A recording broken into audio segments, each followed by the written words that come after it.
বন্ধুরা, আশা করি সবাই ভালো আছেন। তো বন্ধুরা, এখন যে ছবিটার বিষয়ে কথা বলবো সেটা হচ্ছে মিঠুন চক্রবর্তী, তারপর আদিত্য পাঞ্চোলি। মিঠুন চক্রবর্তী এখানে ডবল ক্যারেক্টার রয়েছে। এখানে একটা ক্যারেক্টার নাম হচ্ছে ইন্সপেক্টর সাক্সেনা আর একটার নাম হচ্ছে সুরাজ। তো দুটো ক্যারেক্টার প্লে করেছে এবং অবশ্যই আদিত্য পাঞ্চোলি রয়েছে। তারপরে বিজলানি সুজাতা রয়েছে, পরেশ রাওয়াল রয়েছে, ড্যানি রয়েছে। ছবির নাম হচ্ছে গুনাহনকা দেবতা। তো সেই ছবিটাকে নিয়ে এখন কথা বলবো। তো তার আগে প্রত্যেকটা বন্ধুকে অনুরোধ করে রাখবো, আপনারা চ্যানেলে নতুন হয়ে থাকলে অবশ্যই আপনারা চ্যানেলটা সাবস্ক্রাইব করে নেবেন। আর যদি আপনাদের ভিডিওটি ভালো লেগে থাকে অবশ্যই লাইক কমেন্ট শেয়ার করতে ভুলবেন না। তো গুনাহনকা দেবতা ছবিটার পরিচালক হচ্ছেন কাওয়াল রাফি। ছবিটার প্রযোজক হিসাবে কাজ করছেন অরুণ এম ঠাকুর। ছবিতে সঙ্গীতের কাজ করছেন অনু মালিক এবং ছবিটার রান টাইম হচ্ছে 135 মিনিটের মতো। এবং ছবিটার প্রথমত আমার যেটা সব থেকে পজিটিভ লেগেছে সেটা হচ্ছে ছবির গান। এই ছবিতে প্রায় 6টা থেকে 7টা গান রয়েছে এবং বেশিরভাগ গান কুমার শানু, উদিত নারায়ণ, এই ধরনের খান, এরা সব গানগুলো গেয়েছে এবং সেই প্রত্যেকটা গান কিন্তু সুপার লাগে। এই ছবির গানগুলো কিন্তু আপনি যদি না শুনে থাকেন অবশ্যই শুনতে পারেন, আপনার কিন্তু শুনলে কিন্তু ব্যাপক লাগবে। তো এই গানটা আমার কিন্তু ব্যাপক লেগেছে, গানগুলো প্রত্যেকটা গান আমার কিন্তু ব্যাপক লেগেছে। এবার আসি সিনেমাটার গল্পটা কেমন।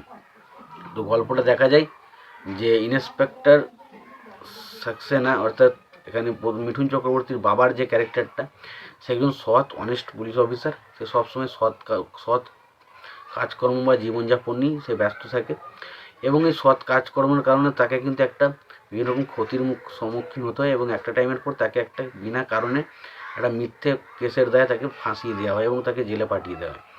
এরপর আমরা দেখতে পাই যে মিঠুন চক্রবর্তীর যে স্ত্রী রয়েছে সে তার ছেলে সুরজ তাকে ছোট থেকে বড় করে এবং তাকে একজন সৎ পুলিশ অফিসার তৈরি করে এবং সৎ পুলিশ অফিসার তৈরি করার পর সে তাকে দিয়ে প্রতিজ্ঞা করায় যে তার বাবার যে বিনা কারণে যে দোষটা লেগেছিল তার বাবার গায়ে, সেই দোষটা তাকে দিয়ে নিবারণ করাবে। এবং মিঠুন চক্রবর্তী সুরজের যে ক্যারেক্টার, সে চেষ্টাও করে সেটা নিবারণ করার এবং শেষ পর্যন্ত তার বাবার যে নির্দোষতা সেটা কি প্রমাণ করতে পারে সবাইকার সামনে, সেটা নিয়েই সিনেমা, যেটার নাম হচ্ছে গুনাহনকা দেবতা।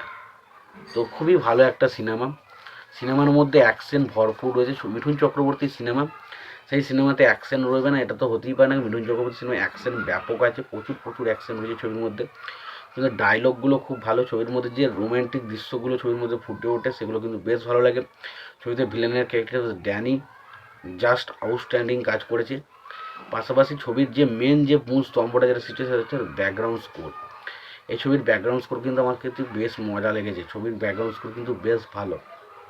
এবার যদি আসি ছবির রোম্যান্টিক বিষয়, দেখুন ছবির রোম্যান্টিক বিষয়গুলো এই ছবির মধ্যে খুব একটা যে বিশাল কিছু ইন্টারেস্টিং সেটা কিন্তু নয়। তবে ছবির গানগুলো ইয়েগুলো সবই ভালো, ছবির অ্যাকশন খুবই ভালো। ওভারঅল যদি সিনেমাটা নিয়ে কথা বলি, সিনেমাটা একটা বেশ ভালো এন্টারটেন করার মতো সিনেমা। যদি সিনেমাটা দেখতে চান অবশ্যই সিনেমাটা একবার দেখতে পারেন। সিনেমাটা দেখে থাকলে আপনাদের কেমন লেগেছে সিনেমাটা অবশ্যই জানাতে ভুলবেন না। ভিডিওটি ভালো লেগে থাকলে লাইক কমেন্ট শেয়ার করে দেবেন। চ্যানেলটা নতুন হয়ে থাকলে অবশ্যই আপনার চ্যানেলটা সাবস্ক্রাইব করে নিয়ে পাশে বেল আইকনটা অবশ্যই প্রেস করে দেবেন। ভালো থাকবেন, সুস্থ থাকবেন, দেখা হচ্ছে পরের ভিডিওতে।